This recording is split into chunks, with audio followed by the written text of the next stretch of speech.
murah tu, diorang guna lemak babi. Orang Manjung tak tahu kedai ni walaupun kecil je tapi supply sabun 1 perak. Petronas Lotus Manjung. Lepas tu ni kawasan Dia Kamu Saya. Kedai ni nombor 29 tau.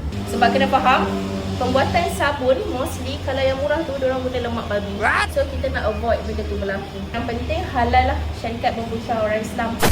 Sampai dekat sini semua 10 kilo. Jadi 10 yang 25 kilo. Yang ni 2 kilo. So kalau kata nak 10 kilo yang limited edition ni masih lagi ada. 300, 500 Untuk toyib pula combo 3 RM90. Peniaga-peniaga memang favourite lah beli kat sini. Lagi banyak korang beli, lagi banyak potongan. Ingatkan ada sabun baju je. Ada lagi tau produk-produk lain. Ni dishwash. Yang ni pula hand wash. Ni ada yang jenis serbuk. Cuci lantai yang 2 liter pun ada. Ni semua tester. Korang boleh bau. Tengok sendiri kepekatan dia. This one power gel.